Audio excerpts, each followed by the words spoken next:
SGC here, and we are back with another movie review, 12 Years a Slave, directed by Steve McQueen. You might know him from Hunger and Shame, which are two movies that I should check out. But anyway, let's continue with this. The 12 Years a Slave, a 2013 British-American historical epic drama film and adaptation of the 1853 memoir of the same name by Solomon Northup. I can't pronounce his last name, but he's a New York State born-free Negro who was kidnapped in Washington, D.C. in 1841 and was sold into slavery. And then he worked on a plantation in the state of Louisiana for 12 years before his release. In the cast we have, I can't pronounce his name, sorry, I'm just going to write it here. I'm going to try, but Chiwetel Ejiofor, Michael Fassbender, Benedict Cumberbatch, Paul Dano, Paul Giamatti, Lupita Nyong'o, Sarah Paulson, Brad Pitt, and Alfre Woodard. So first off, I would say this is Best Picture. This is nominated as Best Picture for the Oscars for this year, and I would say this is the Best Picture. Steve McQueen has these amazing shots where it's just a close-up or a pan where it's so much emotion building in the sense where something was said and done, and then the way that he shot it just increased it even more and brought it straight to home how serious, how crazy this moment was for this particular character, and it's just wow. I would say compared to all the other nominees for Best Picture, beside Gravity, I think this cinematography was just wow. Wow. I mean, it brought more. I mean, as a historical drama, you have similar movies talking about these times or whatever, but it's the way that it was shot that really just breaks it even higher. So props for Steve McQueen for that, and I'm gonna give you Best Picture, man. Also, I have to give props to everyone that was involved in this movie in terms of acting. It's just that they own their characters. The fact that they can just bring this mentality of 1850s from current days is just amazing to their acting ability. I mean, the fact that they're playing these, especially the Caucasian actors, they're playing this horrible people, and it's just, man, 1840s Negro is, man, it's a crazy reminder of how messed up life was back then in terms of how Caucasians used the Bible out of context so badly that they destroyed and killed so many people's lives. Like, it's just, man, it's just wow. We have to establish that happened, but you know, we gotta work better for our future, sort of thing, and really ask for forgiveness in that terms. Chiwetel, I'm just gonna call him Chi, or I'm just gonna call him by his character's name. Solomon played amazing job in terms of just really showing his conflict between him showing himself the real Solomon, or as the person that they renamed him as. So this is his name.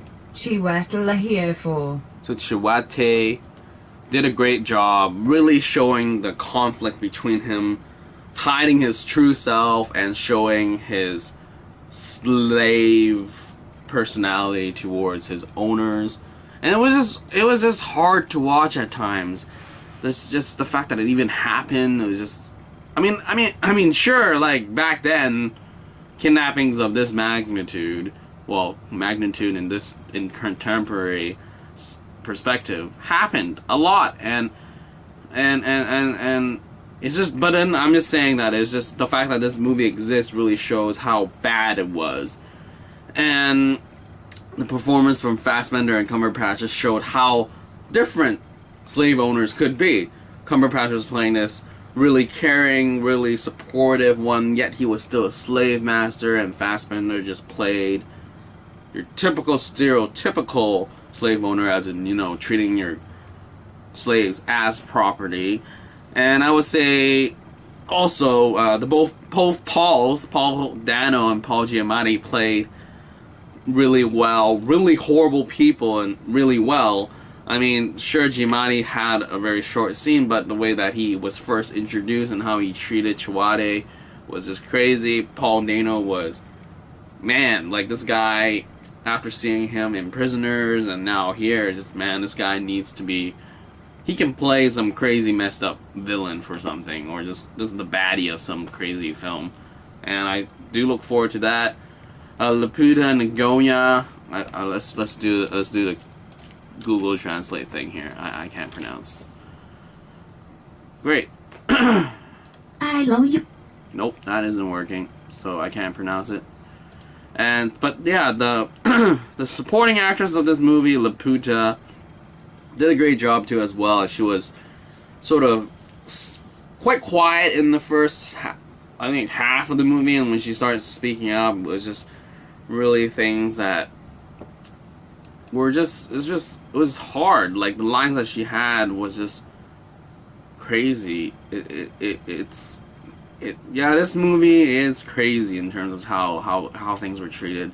And also just going backwards, Michael Fassbender here was just really good in terms of being just a horrible person, and he, like I said, everyone really owned their roles, and it was just awesome performance from Fassbender. Though he can't beat Jared Leto from Dallas Buyers Club in supporting. Sorry for that, but if there was no Dallas Buyers Club, Fassbender would be my best supporting actor. But anyway, so yeah, like this movie was just really crazy. Really, there were some really cringe-worthy moments, especially with the way it was shot. And I think that McQueen did a really great job in setting that up, as in some of the whipping scenes is just crazy. Like every time someone died in this movie was really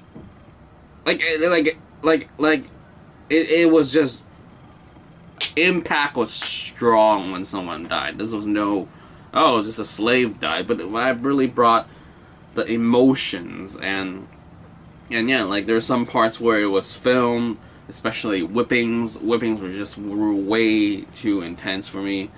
It brought to the moment of like a Passion of the Christ sort of vibe, and it's like, wow, this is intense, people. So yeah, 12 Years a Slave, really great watch, and I enjoyed it, and I would say everyone should watch this. And seeing the fact that it made around $128 million off $20 million for that budget, I mean, like, good job, this team, for just bringing this memoir to life on the big screen. And yeah, I think it was just a great performance all around. Nothing I didn't like, because I would say one minor issue would be that maybe the pacing's kind of slow, but it's sort of like, this is a historical epic drama film that you sort of expect that there are slow moments. And yeah, but then in terms of that, I really liked how they dealt with time. They would say something like, oh, we gotta do a job for 1 week, and bam, that job's done. Oh, I need you to go here, bam, it's done. There's no actual showing of these things, so everything that's shown is really maybe already condensed already. And yeah, I mean, I enjoyed everybody here. Brad Pitt was showing up. I mean, he played someone that could be replaced really with anybody. He didn't bring that much to the table, but it was just cool seeing him playing his role. And yeah, so I mean, that's pretty much it for 12 Years a Slave. It was just enjoyable, though intense subject matter, really, or yeah, it's not really, it's really a epic drama film, and yeah, I think everyone should watch it just to see how real, slavery was back then. I mean, this is a free man that became a slave, but imagine how slaves felt back then. So yeah, so 12 Years a Slave, and that's pretty much it for this movie review.